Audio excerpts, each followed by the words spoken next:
ज़मीनें हमारी अपनी है, मकान हमारे अपने हैं, हम बिजनेस करना चाहते हैं। अगर हम ज़मीन नहीं बेच सकते, हमें ये भी पता नहीं है कि ज़मीन है किसकी है, हमारी या किसी और की, तो हमारे अपनी ज़मीन बेचने के लिए 1 साल से मैं घूम रहा हूँ। तहसीलदार के पास जाता हूँ, तहसीलदार कहते हैं मेरे पास कोई रिकॉर्ड नहीं है, आप किसी के पास पेश हो, जहाँ मर्जी पेश हो। मैं अपनी नौकरी नहीं छोड़ना चाहता हूँ, क्योंकि वो अपनी नौकरी देख रहा है, किसी की पब्लिक का काम करके राजी नहीं है, किसी का।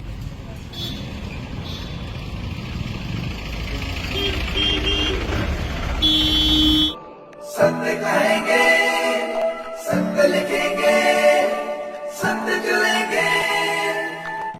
जी हूँ सिरा से। मैंने अपनी ज़मीन बेचने के लिए 1 साल से मैं घूम रहा हूँ। तहसीलदार के पास जाता हूँ, तहसीलदार कहते हैं मेरे पास कोई रिकॉर्ड नहीं है, आप किसी के पास पेश हो, जहाँ मर्जी पेश हो। मैं अपनी नौकरी नहीं छोड़ना चाहता हूँ, क्योंकि वो अपनी नौकरी देख रहा है, किसी की पब्लिक का काम करके राजी नहीं है, किसी का भी काम करके राजी नहीं है। कोई भी तहसील में जाता है, पूरा दिन वहाँ पे बैठा रहता है, किसी का काम होता ही नहीं है, और ना वो करते हैं। और क्यों नहीं करते हैं, क्या वजह है, क्या प्रॉब्लम है, हमारी प्रॉब्लम है या गवर्नमेंट की प्रॉब्लम है, वो गवर्नमेंट ने देखनी है, हमें इस चीज़ का कोई पता नहीं है। अगर मसाबी नहीं है, लट्ठा नहीं है, तो मसाबी वो है, अपने फील्ड बुक है, फील्ड बुक से नक्शा बना के फर्द काटें। हर और जगह पे ऐसी हैं कि जहाँ पे लट्ठा मसाबी नहीं है, तो वहाँ पे फील्ड बुक से नक्शा काट के वो बना के फर्द काट रहे हैं। तो यहाँ सिरा में क्यों नहीं कर रहे हैं, वो किस लिए नहीं कर रहे हैं? उनको किसी ने मना किया हुआ कि हाँ भाई ये ऐसा नहीं करना है? अगर वो मना किया तो बताएं, वो हम आगे जाते हैं और वहाँ पे बताते हैं। जय सर, मेरा नाम मक्खन मनास है और मैं एक्स सरपंच सिरा से हूँ। आज हमारा कोई एक छोटा सा डेपुटेशन डीसी मैम से मिला। रिकॉर्डिंग ये था कि हमारे जो रेवेन्यू विलेज हमारा सिरा है उसका लट्ठा मसाबी नहीं है, और उसके साथ साथ में हमारे कुछ खुद के लोग थे, अपर मादा पंचायत के लोग थे, तो इनका भी यही सेम इशू था। और हमने सेम एक मेमोरेंडम बना के, मेमोरेंडम के तौर में आज डीसी मैडम से मिले हैं और उनसे मुलाकात की है। मैडम को हमने बताया कि हम जब 1947 से हिंदुस्तान आज़ाद हुआ है, मगर हमारे सिरा के लोग और जितने भी हमारी और पंचायतों के लोग हैं जहाँ जहाँ का लट्ठा मसाबी नहीं है, वो आज भी गुलाम है, क्योंकि हम आज़ादी हमें आज तक नहीं मिली है। इसलिए नहीं मिली है क्योंकि हम ना कोई ज़मीन हम बेच सकते हैं, ना खरीद सकते हैं, ना ही हम कोई समझ लो कोई छोटा मोटा कोई एक बिजनेस करना चाहता है, ना हम मॉर्गेज वगैरह हमारी ज़मीनें होती हैं, ना हमें ये पता है कि हमारी ज़मीन सरकार है, मालकी है, क्या है। हमें इस चीज़ से हमें आज तक ये भी जहाँ हम जाते रहे, चाहे अब तहसील ऑफिस हो, चाहे एसडीएम ऑफिस हो, चाहे पटवारी के पास जाते हैं, तो हमें यही सुनने को मिलता है कि आपका लट्ठा मसाबी नहीं है। तो कारण क्या है? आज हमने एक मेमोरेंडम बना के डीसी मैम से मिले हैं और डीसी मैम ने आश्वस्त किया है कि 1 हफ्ते के अंदर मैं दोनों एसडीएम, जैसे हमारे चिनैनी के एसडीएम है और बसंत डुड्डू के एसडीएम है, इनको बुलाकर इनके साथ मीटिंग की जाएगी कि आखिर ऐसा क्यों है, अगर है तो इसके ऊपर रिक्रिएशन की जाए।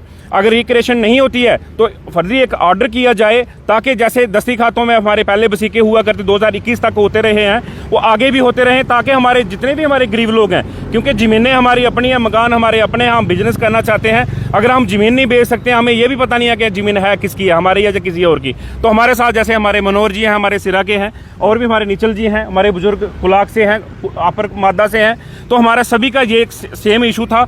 और ये जैसे हमारे नायब सरपंच जी हैं खुद से, इनका भी सेम इशू था। तो हमने ज्वाइंटली एक मेमोरेंडम के तौर में आज मैडम से मिले हैं, और ये भी हम बता देना चाहते हैं एडमिनिस्ट्रेशन को कि 1 हफ्ते के अंदर 15 दिन का टाइम देता हूं कि प्लीज़ जल्दी से जल्दी इसके ऊपर कोई संज्ञान लिया जाए, गवर्नमेंट से ये मैटर को टेक ऑफ किया जाए, ताकि हमारे जितने भी गरीब लोग हैं, चाहे कोई भी है, ज़मीन बेचता है और खरीदता कौन है? एक गरीब जिसको ज़रूरत हुई है वही खरीद सकता है, और जो बेचने वाला है वही बेच सकता है। अगर जैसे हमारे भाई साहब बीमार हैं, इन्होंने 1 महीने से और 1.5 महीने से लगे हुए हैं कि भाई मैं ज़मीन को बेचना चाहता हूं, मुझे पैसे की ज़रूरत है, और इनका कोई सुनने वाला ही नहीं है, कोई सुन नहीं रहा है। तो हम 15 दिन का टाइम देते हैं एडमिनिस्ट्रेशन को। अगर ये चीज़ को हल नहीं किया जाता है तो उग्र प्रदर्शन किया जाएगा। जितने भी लोग हमारे उधमपुर के डिस्ट्रिक्ट उधमपुर के जितने भी लोग जहाँ लट्ठा मसाबी नहीं है, सभी को ये मैसेज कन्वे कर देना चाहता हूँ कि सभी लोग एक प्लेटफॉर्म होकर आए और गवर्नमेंट तक ये मसले को हम टेक अप करें, ताकि हमारा रिक्रिएशन और जहाँ सेटलमेंट हमारी जो है हमारे डिस्ट्रिक्ट उधमपुर की और जगह हुई है, तो हमारे लाठी और बसंतगढ़ जैसे चिनैनी को क्यों इग्नोर किया जा रहा है? भाई उधमपुर में सेटलमेंट हुई है,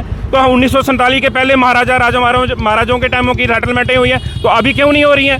तो मैं ज़्यादा ना कहते हुए पूरे मीडिया बंधुओं का आपका धन्यवाद करूंगा, क्योंकि आपने शॉर्ट नोटिस में हमारी बातें सुनने आए। और उसके साथ में हमारा एक और इशू था, जैसे हमारे फुट ब्रिज है, मोटे ब्रिज है कोई टू कुलाक का, वो भी हमने मेमोरेंडम के तौर में आज दिया हुआ है। तो धन्यवाद, जय हिंद, जय भारत।